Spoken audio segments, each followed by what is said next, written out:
Alors, la paracha, c'est la paracha de Béchalah et ça tombe tout Bishbat dedans. Donc, il faut essayer chaque fois. Le tour, il donnait des simanim, dans le siman, je crois, Takah, quelque chose comme ça, à la fin des dinim de Rosh Chodesh, il donnait des simanim pour reconnaître quand est-ce c'est Pesach, quand est-ce Sifru ve'itzru, c'est pour Shavuot, Pikdou, ou Pishu, quand Dieu leur a dit de prendre l'agneau. Enfin, donc on doit trouver, même dans le Zohar de la paracha de Teruma, il dit que chaque événement, il est dans la paracha de la semaine. Chaque événement, il est dans la paracha de la semaine. On va d'abord dire quelque chose, un petit truc intéressant sur la paracha qui est passée. Il y a écrit là-bas que nous, les Juifs, à Chodesh Yelachem, oui, c'est écrit, ce mois-là, il sera pour vous. Et Rashi dit, qu'est-ce que c'est Lachem pour vous? Il amène deux explications. Première explication, Chodesh Yelachem, c'est vous qui déciderez quand c'est Rosh Chodesh. C'est-à-dire le 29 au soir du mois, les Edim, ils ont vu la lune, et il vient le lendemain. Et il témoigne devant le Bedin, et le Bedin, il dit Mekoudash, Mekoudash, donc le lendemain, c'est pas le 30, c'est le 1. Et si les Edim n'ont pas vu, les témoins n'ont pas vu la lune, le lendemain, c'est le 30, et le surlendemain, c'est le 1. Nous, on n'a pas 31, on n'a pas un mois de 31. On a 29 jours, 12 heures, et quelques poignées de secondes. Alors, ça c'est la première explication. La deuxième explication, il dit, à Chodesh Yelachem, ce mois-là, c'est le mois d'Enissim pour vous. Hein? C'est le mois où il y a les miracles. Puisque le mois de Nissan, le mot Nissan veut dire miracle, on est d'accord. Nissan, c'est le mois où il y a eu le plus du miracle dans le peuple juif. Hein? La sortie d'Égypte, et la traversée de la mer Rouge, enfin, les 10 plaies. C'est le mois où il y a eu le plus de miracles. En fait, où il y a eu les plus grands. Oui, les plus grands miracles. Chodesh Yelachem. Et Moshe Rabbeinu ne savait pas comment, hein? Il ne savait pas comment sanctifier la lune jusqu'à que le bon Dieu il lui a montré, d'accord? Aussi, à Chodesh Yelachem, c'est le mois par où on va compter les fêtes, hein? D'ailleurs, dans le mot de Moshe, il y a les choses qu'il n'a pas compris. Moshe, même, Shekel, Shin, Shekel, même, Menorah, et HaChodesh Yelachem. On l'a dit plusieurs fois. C'est des choses qu'il n'a pas compris. Mais qu'est-ce qu'on voit d'ici? Que nous, on est comparé à la lune. La lune, au milieu du mois, elle est pleine. Au début du mois, elle est petite. Elle grossit. Jusqu'au milieu du mois, qu'elle est très grosse. Et après, elle diminue jusqu'à la fin du mois. Maintenant, si je vous pose la question. Je vous pose la question. Quand il y a le soir, il y a la lune. Est-ce que le soleil disparaît? Il revient plus ou il revient? Qui c'est qui vous a dit qu'il revient? C'est vous l'avez appris ou vous avez une expérience? On l'a vu. Ah, donc c'est pas parce que les scientifiques qui nous ont dit tout ça. C'est l'expérience. Elle nous dit après la nuit il y a le soleil. Hein? Eh bien nous, le peuple juif, on est attaché à la lune. On est un peuple lunaire avec des saisons solaires. Alors, il en sort que la lune, malgré si tu vois, tu vas arriver que tu es très petit, mais en vérité, comme la lune. Après, elle revient, le soleil, il revient. Après tes malheurs, ils reviendront le soleil. C'est pas possible que tu restes dans la lune, dans l'obscurité. C'est I.F. Char. Ça va se dégager, seulement nous, on veut connaître la date. On est pressé de connaître la date, d'accord? Et le mois, il est extraordinaire. Depuis Avraham Avinu jusqu'au roi Salomon, c'était 15 générations. Ça veut dire jusqu'au 15e jour du mois où la lune elle est pleine. Après du roi Salomon, déjà dans son fils Yeroboam, et Rehavam plutôt, Rehavam, il y a eu le schisme. Le peuple d'Israël s'est divisé en deux. Jusqu'à la destruction du temple, il y a encore 15 générations. Donc le peuple d'Israël, il marche comme ça. Des fois il est en bas, des fois il est en haut. Et c'est pour ça qu'on est attaché à la lune. Des fois on est en bas, des fois on est en haut. On croit que Dieu n'est pas là, il est là. Maintenant, regardez, quand est-ce que Dieu a créé le monde? Il y a une discussion dans la Gemara de Rosh Hashanah, la page Tetzaïn, je crois. Quand est-ce que Dieu a créé le monde? Rabbi Eliezer, il a dit à Elul. Et Rabbi Ushua, il a dit à Nissan. Et le Tosfot, il dit les deux, ils ont raison. C'est possible que les deux, ils ont raison? Oui. D'abord, il a été créé dans la pensée. Après, il est arrivé dans l'action. Hein? Qu'est-ce que veut dire il était dans la pensée, il est arrivé dans l'action? Rabbi Eliezer dit d'abord Dieu il a pensé. Et c'est pour ça le jour de Rosh Hashanah on dit Hayom Harat Haolam. Harat, ça vient comme Isha Hara, une femme qui est enceinte. Et après à Nissan, ça s'est matérialisé. D'accord? À Nissan, ça s'est matérialisé. Maintenant, le Shem Ishmael dit il y a eu deux créations en vérité. Il y a eu deux créations. Quelles sont les deux créations? Il y a une création naturelle et il y a une création surnaturelle. Il y a une création naturelle et il y a une création surnaturelle. La création naturelle, elle est le mois d'Elul. Et la création surnaturelle, elle est le mois de Nissan. Création naturelle et création surnaturelle. Maintenant, il a dit, les Juifs, le peuple juif, quand est-ce qu'on a eu le renouveau? À Nissan. Nissan, c'est le surnaturel.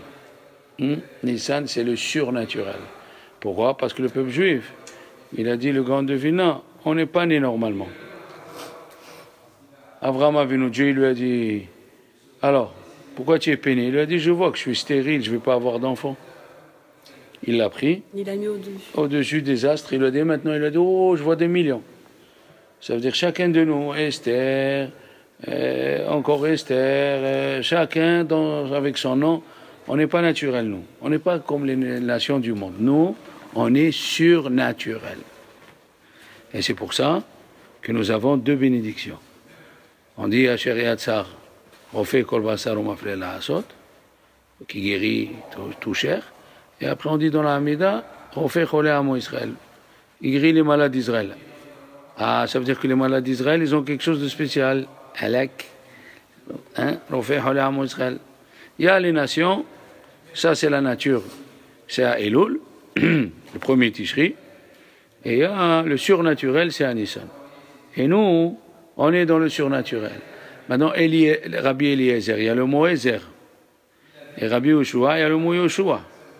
Et bien, tous les jours de l'année, qu'est-ce qu'on dit au début de la Hamida? Meler, Ozer, ou Moshiach. On rappelle les deux rabbanim qui ont dit quand est-ce l'homme a été créé, la personne a été créée, et on demande à Dieu de nous sauver, et naturellement et surnaturellement. Melech Ozer ou Moshiach. Ozer, c'est Rabbi Eliezer, ou Moshiach, c'est Rabbi Yoshua. Quelle différence entre Ezer et Yeshua? Eh bien, Ezer, c'est le naturel, et Yoshua, c'est le Hazak, surnaturel. ça veut dire Ezer, c'est avant qu'il vienne le problème. Avant qu'il vienne le problème, tu m'aides. C'est pour ça que la femme, elle s'appelle Ezer. Pourquoi? Et c'est le Ezer Kenegdo. Pourquoi? Parce que le mari, avant qu'il vienne, la femme, enfin, un couple normal, hein, la femme, elle prépare à manger, et le mari rentre, il voit sa femme qui a trop préparé, et il rentre l'amour dans le cœur, il se conduit encore mieux. Hein? C'est ça, Melech Ozer. Moshiach, c'est quand tu es dedans la boue, et quelqu'un vient te sauver. Donc on demande à Dieu de prévoir pour les problèmes qu'on a pour nous aider à s'en sortir. Et si déjà on est dedans, qui nous sort? Et il y a un pasouk dans le Teilim qui dit, dans le Shir HaShirim, le roi Salomon, il dit, Domé, Dodi, Litzvi. Dieu, il s'appelle Dodi, mon chéri. Domé, Dodi, Litzvi. Le bon Dieu ressemble au cerf, Litzvi, au Le'ofer Ayalim, ou au petit bombi là qu'on voit dans... Le fan. Le, hein? Le fan. Le fond, Hazak. Alors il dit, le roi Salomon, Domé, Dodi, Litzvi. Il ressemble Dieu au cerf, au Le'ofer Ayalim. Il est derrière nos murs. Mashgiach mina halonot. Il fait attention par les fenêtres. Metsis mina harakim. Il voit par les trous. Voilà le passage qu'il a dit le roi Salomon. Et là, bien sûr, il y a des questions. Il faut décider à quoi il ressemble Dieu. Il ressemble à un cerf ou il ressemble à un fond? À quoi il ressemble? Et Domé, Dodi, Litzvi, oh, tu n'es pas sûr, toi, le roi Salomon. Alors, si toi, tu n'es pas sûr, qu'est-ce que tu nous écris à nous? Domé, Dodi, Litzvi, oh, Léo Ferrari. Après, tu me dis, il voit par les fenêtres. Ça veut dire quand quelqu'un il te voit par la fenêtre, il te voit complètement. Mais quand tu dis, il me voit par le trou, Metzitz mina harakim. Ça veut dire que celui qui est derrière le trou, il voit tout ce qui se passe, mais celui qui est dans la maison, il voit le trou, il ne voit pas le type. Eh bien, il a dit, le roi Salomon, le bon Dieu se conduit avec nous toute la vie comme ça. Des fois, il est clair, tu le vois clair, comme tu vois ton copain. Comme le cerf, il se voit, et tu le vois, il est là avec ses, comment tu dis, ses bois. Les bois. Les bois, ils sont là, il est là. Ou bien il est comme le bambino, il se cache, il a peur. Et des fois, il est par la fenêtre, et des fois, il est par le trou de la serrure. Il y a qu'à Esther. Alors, il dit que des fois, dans la vie de l'homme, il voit c'est noir, c'est jamais noir. C'est jamais noir. La preuve, il a dit, on va voir d'abord, on verra la relation avec Toubishvat. Hein? Toubishvat, l'arbre, il est mort pendant l'hiver. Qu'est-ce que tu dis? Il est mort. Non, regarde ici. il n'est pas mort. Il est mort. L'arbre, il est mort. Qu'est-ce que tu vois à Toubishvat? Elle est classée, elle commence à monter. Ah, malgré, des fois tu crois, ça y est. Le bon Dieu m'a oublié. Je ne suis plus là, je ne suis plus dans son carnet, pas du tout. Arbre, comme l'arbre. Domé, l'isvi. Oh, les offert à aller. Hein? Il ressemble au bombi, au fond, au cerf. Des fois, il se voit, des fois, il ne se voit pas. Comme l'arbre. L'arbre, des fois, tu le vois tout l'hiver, il n'est pas là. Celui-là, il est froid, il est comme ci, il est comme ça. D'accord? Des fois, c'est comme c'est écrit dans le prophète, qui s'appelle Mi Bachem Yere Hashem, Asher Halach Hashechim Ve'enogalo, Yivdach Beshem Hashem. Qui s'appelle quelqu'un qui craint Dieu? C'est comme vous. Comme vous. Vous appelez des gens qui craignent Dieu. Pourquoi? Parce que chacun il est dans son épreuve. Asher alach hashechim. Il voit noir. Asher alach hashechim. Ça va pas, là ça va pas, là ça va pas. Tout est tordu. Ah, tout est tordu. Mi bachem yere Hashem, asher alach hashechim. Ve'en galo. Il voit pas la lumière. Yiftach beshem Hashem. Ouais, qui craint Dieu. Et tout va se régler. Il faut craindre Dieu. Il faut avoir confiance. Yiftach Beshem Hashem. Et d'ailleurs, c'est la paracha de la semaine. Hein? On va voir la correspondance avec la paracha de la semaine, entre Tou Bishvat et la paracha de la semaine. Qu'est-ce qu'il y a eu dans la paracha de la semaine? Les Juifs sont partis dans le désert. Ils ont traversé la mer Rouge. Ils ont eu la manne. Et à la fin, ils ont eu Amalek. Tout ça, c'est des... Si on prend le mot Me'okam, tout est tordu. Même, Midbar, Kouf, Kriat Yamsouf, Aïn, Amalek, même Mam, Man, la manne. C'est la paracha du bitachon. Ah. Hein? C'est la paracha du bitachon. Tu es dans le désert, fais confiance en Dieu. La mer, elle est devant, fais confiance en Dieu. Tu n'as pas de quoi manger, fais confiance en Dieu. Tu as une guerre, fais confiance en Dieu. Tout ça, c'est la paracha de la semaine. Kesheakol me'okam, quand tout est tordu, me'okam, fais bitachon b'Hashem. Fais confiance en Dieu. Ça, c'est la première relation entre la paracha de Béchalah, et tout Bishvat. Entre l'arbre, que quand il est en hiver, il dort et toi tu crois qu'il est détruit. Il n'y a plus rien. Combien de fois tu dis, celui-là, il n'y a pas d'espoir. Moi, combien de fois ça m'est arrivé, enfin, je ne l'ai jamais dit ouvertement, parce que intérieurement je croyais, mais je voulais le voir. Enfin, des gens qui se sont mis à étudier à 48 ans, l'autre à 46, ils étaient trois frères. Un 35 ans, un 40 ans, un 48. Ils sont venus étudier. Ils ont tout laissé. Un, il était expert comptable, l'autre. Et alors moi, je parlais avec ma femme, je dis, mais 48 ans, il va se marier, qu'est-ce qu'il va vouloir de lui? 48 ans, 45 ans, et l'autre 37 ans, je ne sais pas quoi. Et les trois, ils se sont mariés. Et celui de 48 ans, il a eu 7 enfants. Ça veut dire que quand Dieu il veut.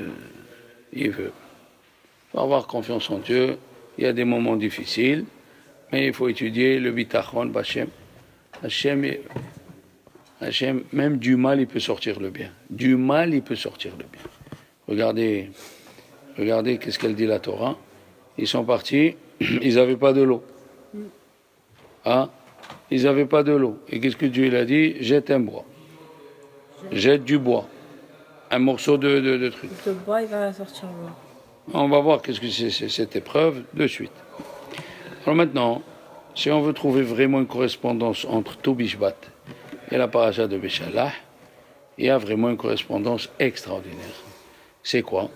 Le Midrash il dit quand ils ont traversé la mer Rouge, les enfants ils pleuraient, ils n'avaient pas de quoi manger, et les murs d'eau ils donnaient des fruits.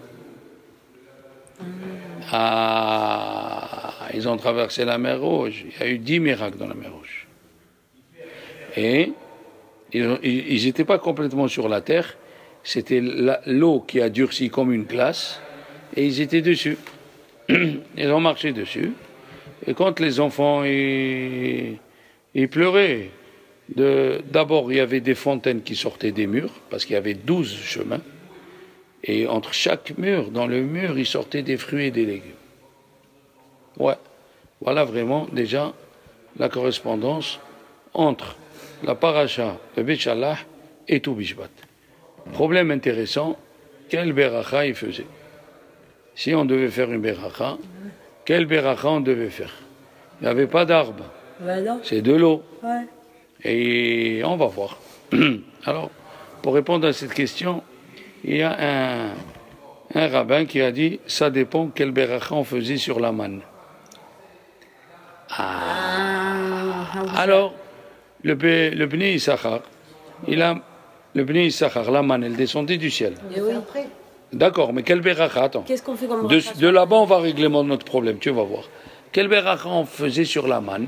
Le Bnei Issachar, il a amené au nom de Arama Mipano, Rabbi Menachem Azara de Pano, qui a dit, puisque c'est écrit Hineni mamtir lachem lechem mina shamayim. C'est du pain. Du pain. Alors il disait Amotzi lechem mina shamayim. Amorti lechem mina Shamayim. Eh ben, c'est comme pas ça. minaret. Non. Ouais. Hineni mamtir lachem lechem mina shamayim. Mais de l'autre côté, le Siporno, il disait que celui qui a arraché la manne des buissons de là où il descendait, il était hayav. Il était hayav Shabbat. Il était hayav. S'il y avait deux témoins qu'il a arraché quelque chose de l'endroit où il pousse. Oui, c'est Kotser. Comme ça, elle dit le Siporno. Le Siporno, il dit si tu déracines, c'est écrit dans les Lametet Melachot, déraciner ou couper un poireau, et Kotser, exactement. Donc d'après lui, ça va être Boré Peri Adama. Comme ça, il dit si tu enlevais la manne de l'endroit où il a poussé, ça veut dire dans les buissons, où il y avait la manne, tu l'as arraché, alors tu es hayav d'une kotser. Donc c'est Boré Péri, Adama. Maintenant, les Chachamim me disent, quoi? Boré Péri, Adama, on a une question. La Gemara dans Berachot, elle dit, quand la manne elle est descendue, Moshe Rabbeinu il a institué la bracha de Azan. Azan otanu vet haolam kulo bituvo behin behesed. Alors c'est une question un peu sur le support, nous. S'il a fait la bracha de Azan, Moshe Rabbeinu, hein, s'il a fait Azan, donc c'est pas pour repérer Adama. Ah voilà, c'est une question intéressante. Hein? Maintenant, le Chazon Ish alav shalom dans le Siman Aïnhe, il pose la question, est-ce qu'il faisait Birkat Hamazon sur la manne? Pourquoi? Parce que c'est écrit que dès qu'il mangeait, la digestion se faisait. Oui. Alors, est-ce que dès qu'il mangeait, la digestion se faisait? Est-ce qu'il fallait faire Birkat Hamazon ou non?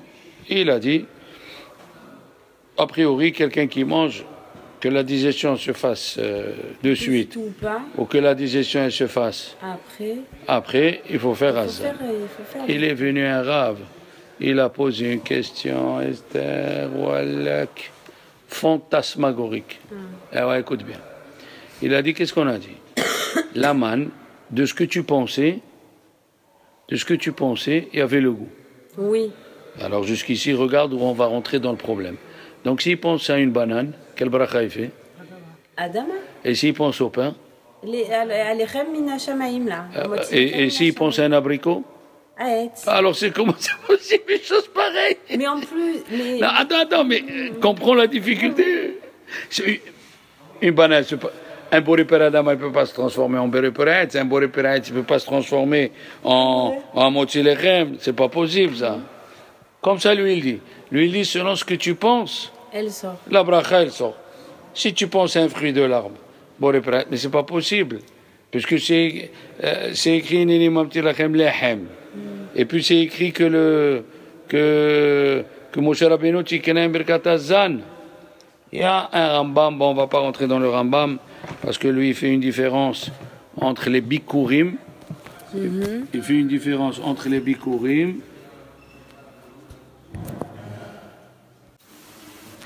Le Rambam, il fait une différence entre les bikurim et la bracha.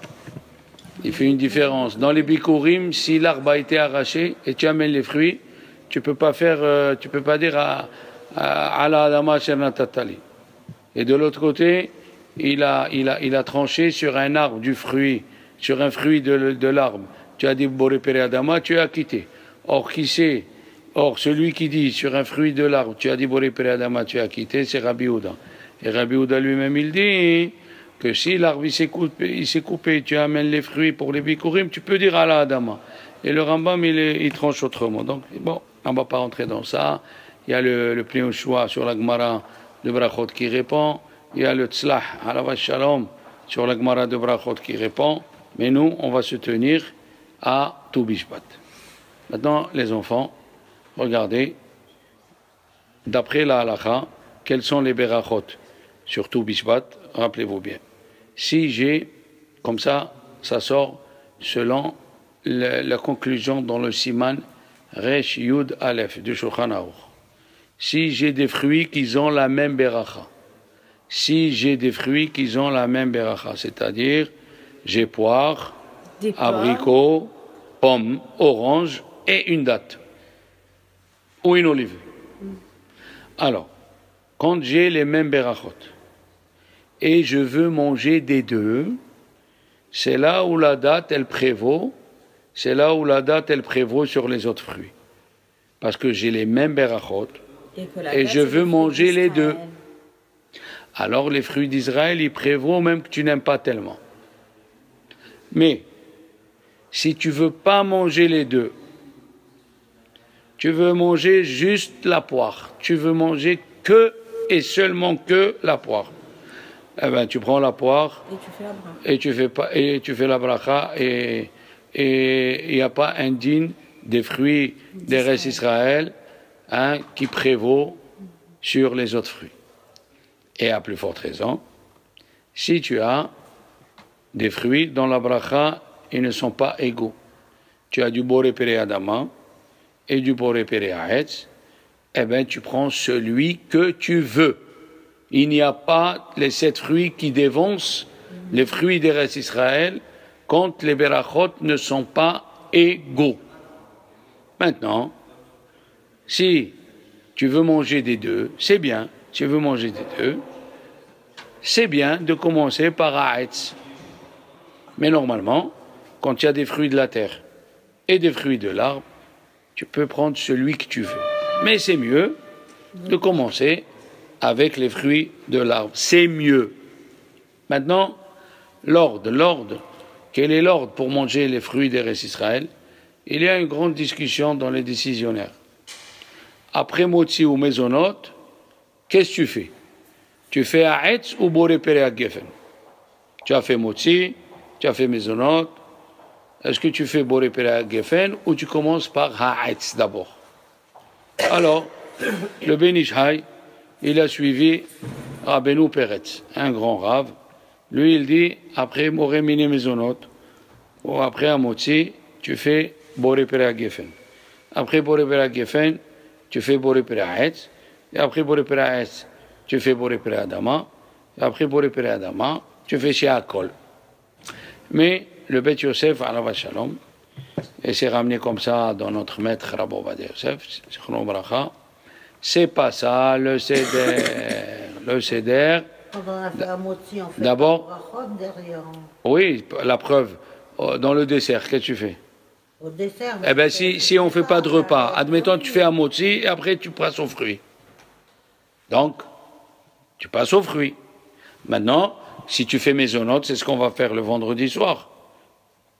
Tu peux le faire Shabbat dans la journée, mais tout le monde dit c'est bien de le faire vendredi soir. Après le repas, tu as fini le repas, 12, tu sors les fruits et les gâteaux et le vin sur la table. D'après les kabbalistes, il y a un ordre de fruits qu'il faut manger en premier.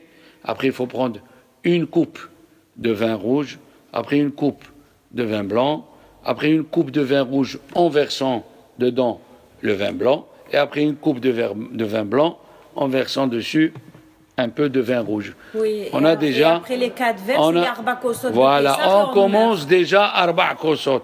C'est le signe des kabbalistes, et d'ailleurs, Rabbi Chaim Vital dit que mon rave, il mangeait 30 sortes de fruits. Mon rave, il mangeait 30 sortes de fruits pour tout Bishvat. 30 sortes de fruits à tout Bishvat. Donc, c'est pas écrit ni dans la Gemara, ni dans les Hachamim. C'est un minhag que les Kabbalistes Asfat, ils ont commencé à faire à partir de 1500. Et alors, nous, on le perpétue. Maintenant, le Bnei Issachar, il dit, c'est écrit, dans la Gemara de Rosh Hashanah, tout Bishvat, Hag la Ilan. Tout Bishvat, Rosh Hashanah la Ilan. C'est Rosh Hashanah pour l'arbre. Bet Shammai, il dit le début du mois. Et Bet Hillel, il dit le 15 du mois. Bet Shammai, il demande la question, pourquoi c'est écrit la Ilan? Pourquoi c'est écrit la Ilan? Rosh Hashanah, la Ilan. Pourquoi c'est, quand on chante la chanson, Tu Bishvat Egia, Hag la Ilanot, on dit la Ilanot. Quand on dit la Ilan, il a dit la Ilan. Qui c'est la Ilan?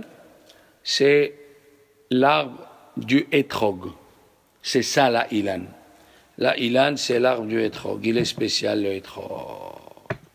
On va voir qu'est-ce qu'il a de spécial, le Etrog. On va voir. On va voir ce qu'il a de spécial, le Etrog. Mais en tout cas, c'est ce qu'il dit.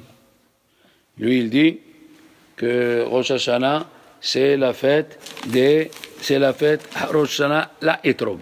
Pourquoi la Etrog? On verra. Et Rabbi Chaim Vital, il dit, quand il parlait que son maître, il mangeait les fruits et tout ça, il disait, c'est bien de manger les fruits à tout Bishvat. Pourquoi? Haviva mitzvah besha'ata. Elle est chère, une mitzvah, quand tu l'as fait en son temps. C'est quoi, Haviva mila besha'ata? Mitzvah besha'ata. C'est quoi, en son temps? En son temps de quoi? Ah, maintenant, on va essayer d'expliquer. Les enfants, d'abord, dans la paracha de la semaine, on a dit que Dieu leur envoyait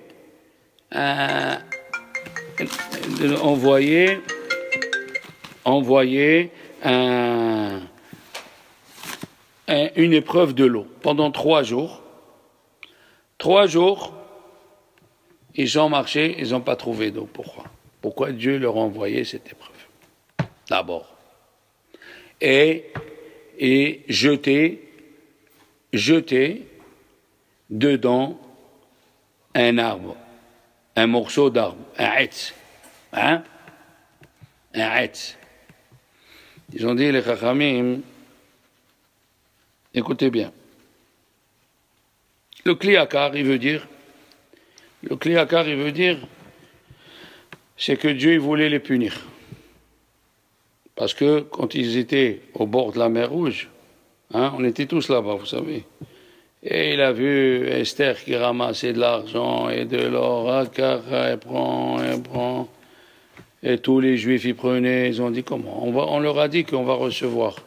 La manne. On va recevoir. Dans 49 jours, on reçoit la Torah. Et ils pensent qu'à prendre de l'argent. Ils pensent à prendre de l'argent. Il a dit, la Torah, elle est comparée à l'eau. La Torah, elle est comparée à l'eau. Alors, je vais les laisser 3 jours sans eau. Comme ça, il dit le kliakar. Bon, moi, je pense que je ne comprends pas cette réflexion, puisque s'ils étaient restés longtemps, le conte du Homer, il n'aurait pas été bien. Or, on sait qu'on a reçu la Torah 49 jours après. On n'est pas resté longtemps au bord de l'eau. Alors? On n'est pas resté longtemps. Quand Moshe Rabbeinu nous a dit quitter, on a quitté. C'était dur, ok, mais on a quitté. On ne s'est pas révolté. Ça, c'est la première des choses. La deuxième des choses, les enfants, Dieu, qu'est-ce qu'il a dit à Moshe Rabbeinu? Daberna beozneam. Parle, s'il te plaît, à leurs oreilles, aux Juifs qu'ils aillent demander de l'or et de l'argent. Dis-moi, si on te dit, va chez le voisin, il va te donner de l'or et de l'argent, je dois te supplier. Je dois te dire, va s'il te plaît. Non. Ah, qu'est-ce qu'ils disent, Chachamim? Que les Juifs, quand quelqu'un est en prison, ça fait des années, il aspire à quoi? À sortir. Le Midrash, il dit. Le Midrash, ils attendaient rien que de sortir. Alors Moshe Rabbeinu a dit quand même, dis-leur encore une heure. Hein? C'est comme quand... la dernière heure de Kippour. Ah, et tu encore une heure. Et tu viens te dire encore une heure. Encore une heure. Tu as l'avion qui est à côté. Ouais. Imagine-toi, tu as un bateau qui est à côté pour te sauver. Et tu vois les malfaiteurs, les brigands qui t'ont gardé pendant des années, ils sont là. Et il vient, il te dit encore une demi-heure. Mais pourquoi? Va demander de l'or et de l'argent. Laisse-moi tranquille, je veux monter dans le bateau et m'échapper. Et ils disent les Chachamim, Dieu, il a dit à Moshe Rabbeinu, s'il te plaît, dis-leur s'il te plaît qu'ils aillent demander. Pourquoi? Ils disent les Chachamim. Qu'est-ce qu'il a dit le roi Salomon? Im tehapesna ka kesef vechamatmonim astavin irat Hashem. Si tu cherches Dieu comme quelqu'un il cherche de l'argent et de l'or, alors tu comprendras. Tu comprendras qu'est-ce que c'est l'amour de Dieu. Pourquoi? Parce que quelqu'un qui n'a pas l'amour d'aller gagner de l'argent, s'il n'y a pas en lui cet amour d'aller gagner de l'argent, parce que tout ce que Dieu il a créé, même le mauvais, tu peux le prendre et le mettre dans le bon. Mais si tu n'as même pas ce mauvais, qu'est-ce qu'on dit? Aime ton prochain comme toi-même. Qu'est-ce que c'est dire comme toi-même? Toi, tu aimes manger, alors tu donneras à manger à l'autre. Mais si toi, tu n'aimes pas les habits, tu n'habillerras pas l'autre. Si toi, tu n'aimes pas les choses, tu ne le feras pas à l'autre. Alors, qu'est-ce qu'il a voulu, Hachem? Faire réveiller en eux cette envie de gagner de l'argent et de l'or et de l'argent. Comme ça, quand il va venir Moshe Rabbeinu, il va leur dire, maintenant, cette envie, vous la mettez dans Hirat Hachem. Donc, Au contraire, les Chachamim disent c'est pour réveiller en eux l'amour de Dieu. Bon, qu'est-ce qu'on voit d'ici? Il a pris un bois, et dans le Sha'ar Abitahon, Sha'ar Gimel, c'est écrit là-bas que c'était un bois, il s'appelait Hardoufani, c'était un bois qui était amer, empoisonné. Alors tu prends le poison pour rendre buvable de l'eau empoisonnée. C'est quel message il voulait nous faire Dieu? Hachem, il voulait nous montrer que des fois, c'est l'amertume qui te sauve.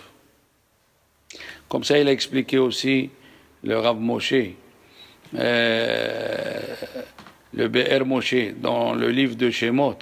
Il a dit, Dieu, montre-leur que là où ils comptent compter, ça veut dire le bâton il peut devenir serpent, et le serpent, il peut devenir bâton. Ça veut dire, même la chose qui est mauvaise, elle peut te rendre service. Et la chose qui est bonne, elle peut devenir mauvaise. Ne compte sur personne. Ne compte sur personne parce que chez Dieu, la sibba, la cause avec quoi il peut t'aider, elle peut être du côté mauvais, il peut venir le coup de main. Et le côté bon, il peut être celui qui va te frapper. Tu comprends? Alors, le bâton, c'est là où on s'appuie. Il vient Dieu, il dit, ne t'appuie pas sur le bâton.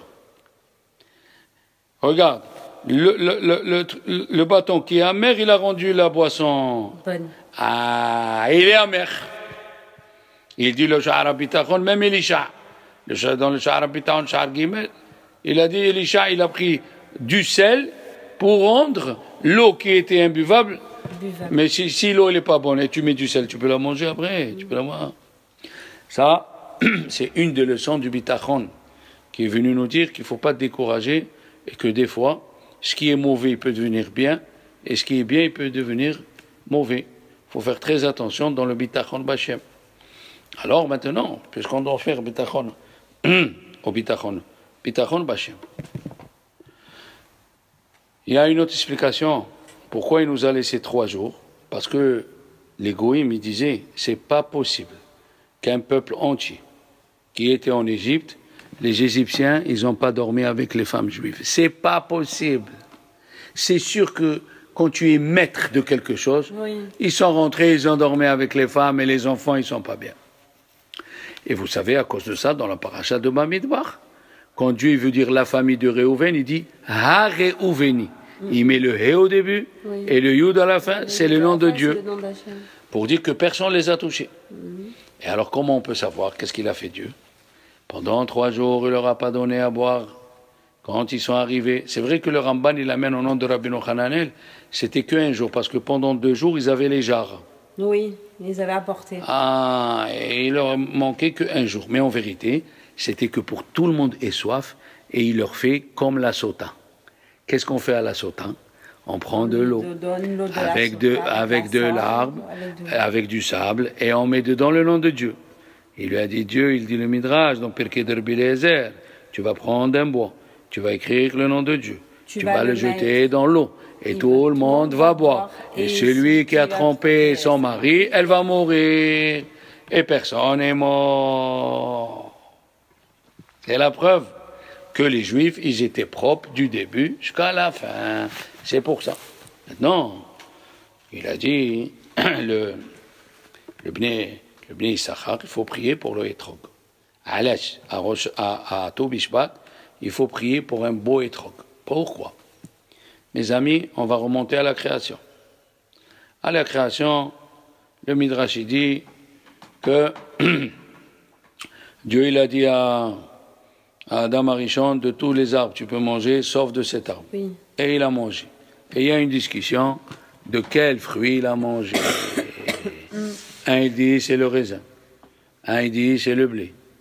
Un il dit c'est la pomme. Un il dit c'est le hétrog. Alors, le Maharal de Prague il dit, comment? Ils discutent dans la réalité. Ils n'ont qu'à demander à Dieu, c'était quoi? Il dit non. C'était un seul fruit qui avait tous les goûts. Et la discussion était, quel goût il a senti dans la bouche. Mais, il y a un rave qui dit, que Rabbi Aïbo, dans le Midrash, dans le Perek Kaf, il dit que de quel fruit il a mangé? Il a mangé du fruit du hétrog. Ah, du fruit du hétrog. Qu'est-ce qu'il y a eu avec ce hétrog? Le Kli Yakar, il dit, il relie quelque chose d'extraordinaire. Écoutez bien. Le Kli Yakar, il dit, quand Dieu il a dit à la terre, fais des fruits, qu'est-ce qu'il lui a dit? Il lui a dit, Etzperi, Oseperi. Fais dans des arbres où l'arbre il a le goût du fruit. Etzperi, Oseperi. Fais de sorte que la terre, elle donne des arbres qui donnent des fruits et que l'écorce aussi, elle ait des fruits. Elle a le goût du fruit. La terre, elle n'a pas fait ça, elle a fauté la terre. Qu'est-ce qu'elle a fait? La terre, elle a sorti. Dieu lui a dit, elle a sorti. Pourquoi? Parce que l'ange de la terre, il a dit, il a fait un calcul. Si je sors l'arbre qui a le même goût que le fruit, les gens ils vont manger et l'écorce et le fruit, et comment ils vont détruire. Dieu il n'a pas touché, il n'a pas puni la terre, il n'a rien fait. Question, première question. Deuxième question, comment il s'appelle le fruit qu'on a dit qu'elle a mangé Adam, Arishon et Hava? Rabbi Aïbo il a dit le hétrog. Pourquoi? Parce que c'est le seul arbre qui est sorti, fruit, et l'arbre qui a le goût du fruit. Aïe, aïe, c'est le seul arbre. Le seul arbre qui est sorti, que l'écorce c'est du fruit, et qui donne des fruits. Et d'ailleurs, il dit le Midrash, elle a mangé quoi, Adam? Le hétrog, il est beau. Il s'appelle Peri Aetz Hadar, il est beau. Eh bien, c'est écrit dans la paracha où elle a fauté Hava. Dans Bereshit, va tirer et Aetz Nehmad. Comment c'est écrit? Nehmad le mar'e. Il est beau, comme le hétrog. Et qu'est-ce que c'est écrit? Je vous dis les mots. Va tochal minaetz. Ah, elle a mangé de la... De l'écorce, elle a mangé de l'écorce du hétrog. Ah, va tochal minaetz. Là, quand Dieu il a voulu maudire Adam et Hava, il a maudit aussi la terre. Pourquoi? Il a dit comme ça. Si la terre elle a fauté, ok, elle a fauté, je ne la punis pas. Tant que l'homme il n'a pas fauté. Mais il dit le Kli Yakar, comment il est venu l'ange du Nahash pour faire fauter Adam et Hava? Il lui a dit, regarde l'arbre il a changé, la terre elle a changé, et il n'a pas puni. La preuve, cet arbre il a le même goût, et tous les autres arbres n'ont pas le même goût, et Dieu il les a pas punis. Le serpent il est venu, comme ça. À part le premier raisonnement qui lui a dit le serpent, vous allez être comme des dieux. Oui. Et eux, ils ont mangé. Sous-entendu, Dieu, il crée les mondes parce qu'il a mangé cet arbre. Sous-entendu, cet arbre était avant Dieu. Ça, c'est le premier raisonnement. Manger. Vous savez pas pourquoi Dieu veut pas que vous mangez de cet arbre? Parce que vous êtes comme Dieu, et comme Dieu, il crée des mondes. Donc, ça veut dire que cet arbre, il était avant lui. Alors, la deuxième, c'est que quoi? C'est que, vous voyez, la terre, elle a changé. Elle n'a rien eu. Toi aussi, tu peux manger, tu n'auras rien. Et tu vas connaître le mal et le bien. Comme ça, il dit le Kli Yakar. Donc, Dieu n'a pas puni la terre qu'au moment où Adam et Chava, ils ont mangé. Et pourquoi elle a fait ça? Pourquoi la terre, elle a fait ça? Parce que, il dit le Kli Yakar à la Shalom, avec ça on finit tellement c'est joli. Il a dit, le Kli Yakar, c'est grâce à la terre qu'on n'a pas disparu, à l'ange de la terre. Pourquoi? Parce que si la terre n'avait pas fauté,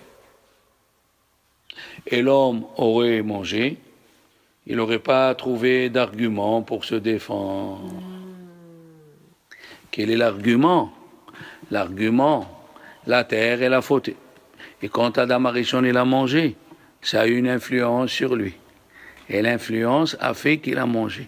Il a dit à Dieu, les torts partagés. Même dans l'assurance, on dit torts partagés. Si la terre n'avait pas fauté, donc elle est bien. Et Adam Arishon aurait fauté consciencieusement, donc la faute était irréparable. Mais la terre, comme Dieu a dit, je vais vous préparer pour créer l'homme, il dit le Kliyakar, le fait qu'elle a fauté, elle a amené de la touma sur l'arbre. Quand Adam Arishon il a mangé, il a eu la touma. Hein? Et il a dit à Dieu, c'est pas tellement ma faute, j'ai été entraîné. C'est comme il dit le Kafahaim, les mamans qui font pas Netilat Yadayim le matin, ils touchent le manger, tout celui qui mange du manger, tout celui qui touche du manger, avant Netila, il le rend avec la touma, et les enfants, quand ils mangent, ils sont entraînés à faire des bêtises. Voilà pourquoi l'importance de faire Netila tous les matins. Alors, il dit, Rabbi Mordechai Eliaou, pourquoi on ne fait pas Tachanun Tu Bishvat? Voilà, c'est pas un Yom Tov. Le Shem Ishmael aussi pose la question. Voilà, on fait pas Tachanun Tu Bishvat, mais pourquoi? C'est vrai que l'homme, c'est écrit dans le pasuk, Adam Etz Hasadeh. L'homme, il ressemble à l'arbre du champ. Comme un arbre. Par exemple, le tzaddik, il a dit le Ben Ish Chai, tzaddik at-tamar ifrah. Le tzaddik, il ressemble au palmier. Où sont les fruits du palmier? Dans la tête. Et où sont, avec quoi on fait les mitzvot, les juifs? Ils se passent tous dans la tête, la pensée, les yeux, le manger, les oreilles. D'accord? Tzaddik at-tamar ifrah. Alors nous, on ressemble à l'arbre. Des fois, on a des moments hivernal où on voit que ça ne va pas, et des fois, on a le printemps. Il faut avoir le bitachon. Comme la paracha de la semaine, on a le bitachon. Et comme on veut réparer la faute de Adam Arishon, dans quoi il a fauté Adam Arishon? Quand l'arbre il a écouté ce que Dieu il a dit sans faire des commentaires, ni sans faire des explications, il dit... Le Rav de Brisk, dans le Bet Alevi à la Torah, il a dit, pourquoi Dieu nous a donné la para Adouma avant Matan Torah? Pour nous dire, ne faites pas des commentaires vous-même, ne faites pas rentrer votre calcul et votre imagination et votre pensée personnelle dans la Torah. C'est comme la para Adouma. C'est quoi la para Adouma? C'est celui qui s'occupe de la para Adouma, il devient impur, et celui qui était impur, il devient pur. Est-ce qu'on comprend ça? On ne comprend pas. Est-ce qu'on comprend comment le Aaron, il faisait 10 amot, il rentrait dans une salle qui faisait combien? 10 amot. Est-ce qu'on comprend? On ne comprend pas. Alors n'essaye pas. Qu'est-ce qu'on a fait nous dans le Hegel? Dans le Hegel, on a fait rentrer notre pensée personnelle. On a voulu représenter Dieu ou Moshe Rabbeinu dans un animal. Ça, c'est toi qui as fait les calculs. Il dit le Rav de Brisk, c'est ça. Elle vient la Egla Arufa. Elle vient la para Adouma, elle répare la faute du Hegel. C'est quoi le Hegel? C'était avec des calculs. Et elle vient, la para Adouma, elle te dit sans calcul. Quand tu dis Naase Venishma, pourquoi tu dois faire Naase? Il dit le Bet Alevi, fais et ne calcule pas. Et malheureusement, ce calcul, il est depuis que Dieu a créé le monde, jusqu'à Moshe Rabbeinu, chacun il fait un calcul. Qu'est-ce qu'il a dit à Adam Arishon? Dieu il m'a dit de le servir. Mais le Tzarara, il est dehors. Je vais faire entrer le Tzarara dedans. Et il y a un pasouk, il l'amène dans le livre Vedarashta Vehakarta. C'est ça le péché, depuis le début de la création jusqu'à la fin. Chacun, Rabbeinu Roham Levovitch aussi dans son livre, il dit pareil. Chacun, il fait rentrer ses calculs personnels, et c'est de ça qu'on a fauté. Qu'est-ce qu'il a dit à Adam Arishon? Il a fait un calcul. Ah, vous dites qui c'est qui t'a dit de faire des calculs? La terre, elle a fait un calcul. Le Hizkouni, Allah Shalom, il dit sur la terre, qui c'est qui t'a dit de faire des calculs? Est-ce que Dieu qui a créé le monde, il n'a pas prévu qu'il va manger et qu'il va redonner? Qu'est-ce que tu veux? Tu fais des calculs. Noah, il a fait un calcul, il a dit il faut du vin. Il a fauté. Les enfants d'Aaron, qu'est-ce qu'ils ont fait? Ils ont fait un calcul. Nous, on n'a pas besoin de se marier. Ils ont bu du vin, nous, on est. Ils se sont brûlés. Moshe Rabbeinu, au moment où il a frappé, il a fait un calcul. Il a dit, si je parle, ils vont dire que je suis magicien. Qui c'est qui te dit de faire des calculs? Depuis que Dieu l'a donné à Torah, qu'est-ce que c'est Naas et Venishma? Il dit le Beth Alevi, sans calcul. Va, tu comprends pas, c'est ça la paradouma. C'est ça la paradouma. Je veux pas que tu comprends. Pourquoi? Parce que l'esprit humain, il est tordu. L'esprit humain, il est sujet à être faux. Alors c'est pour ça. Et dire, mais Mordechai Eliyahu, si l'arbre il est content quand la sève elle monte, ça influence sur l'homme, puisque c'est écrit qu'il y a Adam et Tzasadeh. Si l'arbre il est content, il va faire la volonté de Dieu. Et qui c'est qui a fait Naas et Venishma? C'est le Etrog. Alors puisqu'il est content, et nous on va manger les fruits, on va faire le tikkun de Adam Arishon. Et faire le tikkun de Adam Arishon, c'est une joie. Et c'est pour ça qu'il faut prier pour le Etrog. Et c'est pourquoi le fruit, il s'appelle Peri Eitz Hadar. La Gemara elle dit pourquoi ça s'appelle Hadar? Parce qu'il reste sur l'arbre 3 ans, d'une année à l'autre. Il ne faut pas être juste religieux entre Rosh Hashanah et Sukkot. À Sukkot, tu prends le Etrog pour dire qu'il faut être religieux toute l'année. Il ne faut pas te décourager. Toutes les décisions. Le Shem Ishmael dit, à partir d'aujourd'hui, à partir du Tou Bishvat, tout ce que tu as fait depuis Rosh Chodesh et Elul jusqu'à maintenant, il va ressortir pour l'été. Toute la Torah, elle va ressortir pour l'été. Et d'ailleurs, la sève, elle s'appelle Saraf. En hébreu, la sève de l'arbre s'appelle Saraf. C'est la même guimataria que le mot Seir. Et il dit, le Emunat Eitecha, Rabbi Moshe Wolfson, on vient faire le tikkun contre le Seir, contre l'ange du mal qui nous a entraînés à manger. Hein? Et dans le mot Saraf, à partir de Tou Bishvat, Saraf, Shin, il y a Shavuot. P, il y a Pesach. Resh, Purim. À partir de Tou Bishvat, on va commencer à se lever. D'un mois après l'autre.